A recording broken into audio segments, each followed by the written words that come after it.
Hi, everyone. Welcome to Showtime Talk. I'm your host, Tomoya, and we have Orange County registered baseball writer Jeff Fletcher with us. We talk about Shohei Ohtani and all things baseball. Please subscribe to our channel so you don't miss any future videos. We've discussed on this channel that Ohtani's improved as a pitcher this year compared to last year. What are the chances of Ohtani winning the American League Cy Young Award? I think they're very slim. I think that, first of all, I feel like the Cy Young Award is one of the easiest awards to vote for because you're really just comparing all pitchers basically do the same job. Whereas when you're talking about the MVP, you have some players who are better offensively, some players who are better defensively. You have the whole question of how good the team is. You know, you have players that play more important defensive positions. You know, you're comparing a catcher to a right fielder or something like that. And so that all gets a little cloudy. When you're talking about pitchers, you're pretty much just talking about starting pitchers, and they all do the same thing. They all are going on the mound and trying to prevent runs. So it's very easy to compare them to each other. You can just look at their ERA and see how effective they are at preventing runs, and you can look at their innings pitched and just see the volume with which they do it. And so to me, when I vote for Cy Young, I pretty much go by the best ERAs with the most innings. So usually I would take like the guy who wins the ERA title is a pretty good start for me, is probably going to be the Cy Young. You know, another guy might be able to overcome that if he has a lot more innings than him, or maybe a lot more shutouts, or, you know, something like that. But basically, you know, your job is to prevent runs. And if you have the best ERA, then you're right off the bat going to be there. Now we go back to Ohtani.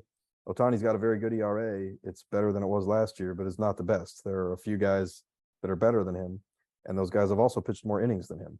So he's really kind of behind on both counts. He's certainly in the conversation, though, where he wasn't last year because he was so far behind in innings and his ERA was higher. This year, he certainly could get some votes. Voters vote for the top 5. So I could see him getting some, you know, 3rd or 4th or 5th place votes, definitely. But winning it is going to be very difficult. Well, let's look at Ohtani's numbers. As a pitcher, he's 12-8. He's pitched 141 innings. His ERA is 2.55. He leads the major leagues with 12 strikeouts per 9 innings among those who qualify for the ERA title. His ERA plus is 157, which means his ERA adjusted by league and ballpark factors is 57% better than the league average. That is 9th best in the majors and 5th best in the American League. Among those who qualify for the ERA title as of September 12th, Justin Verlander leads the American League in ERA plus with 208, followed by Dylan Cease, 193, Shane McClanahan, 163, Alek Manoah, 162, and Ohtani, 157. So do you think those 4 guys ahead of him in the ERA plus, do you think they are the front runners? Yeah, and all of them have pitched more innings than Ohtani, too. So, you know, Ohtani might not even finish qualified for the ERA title, depending how many innings he gets in his last few starts. You need to finish the season with 162 innings. So, you know, it's certainly not guaranteed that he's even going to get there. It's just going to be hard to vote for him over other guys that have better ERAs and more innings. People in Japan are talking quite a bit about whether Ohtani will reach the qualified innings pitched for the leaderboards like ERA and WHIP. To qualify for these titles, pitchers must throw at least 1 inning per team game played, which is 162 innings this year. How much do voters in America care about the threshold? Well, some say that threshold is obsolete because we're in the age of using a plethora of relief pitchers, and starters are throwing fewer innings than ever. Days are gone when pitchers were throwing 250 plus innings. I don't think they do at all.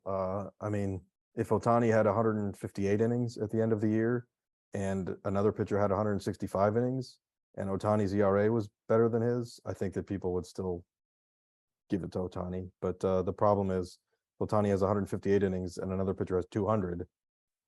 That's where the problem is. So I don't think that really, you know, 162 is that significant of a threshold.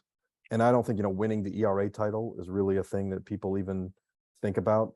I don't even know who won the ERA titles last year. I mean, it's not, you know, like, you know, winning the home run title or anything like that. People don't talk about it just because, especially nowadays, there are so many good pitchers that don't make that threshold because starting pitchers are being used in a different way now. So there's a lot of really good pitchers that don't get to 162 innings just because of the way their teams use them. It's not their fault. It's just the way the game has evolved. So I think they might need to change that, going forward and maybe change the numbers to where it's, 150 innings or something like that gets you into the leaders. It's not unprecedented that a player earns both Cy Young and MVP honors in a season. There are 10 pitchers who've accomplished that, including Clayton Kershaw in 2014 and Justin Verlander in 2011. These pitchers, at least according to baseball writers, happen to be the most valuable of all players based on their performance on the mound. What sets Ohtani apart, though, is if he managed to win both, not only would he be the best pitcher, but he would be among the best hitters. How significant will it be if he managed to win both in 1 year? I mean, if he won both, it would be incredible.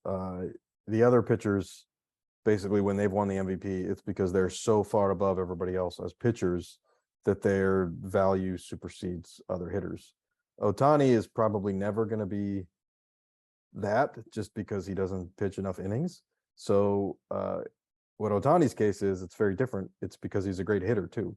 So, if he's just among the best pitchers and among the best hitters, then that is what people use as his case for MVP. It's going to be really hard for him to win the Cy Young unless he's used differently to where he's maybe pitching every fifth day and he can throw more innings. So you don't think it's going to happen? No, unfortunately not. I do think he's going to get votes though this year, which he did not get last year. So, last year he pitched 130 innings, and this year he's definitely going to be in the 150s or 160s. So with a better ERA than he had last year, better walk rate, better strikeout rate, everything's better than last year. But it's just, when you're competing against guys who only pitch and they're pitching more often, it's just very difficult to compete with that. I think it was Ichiro who said in a Japanese press conference that he wants to see Ohtani focus on pitch 1 year and then get a Cy Young award and then focus on hitting in another year and then get like a home run title or be the best hitter. What do you think about that idea? I don't think that's going to happen.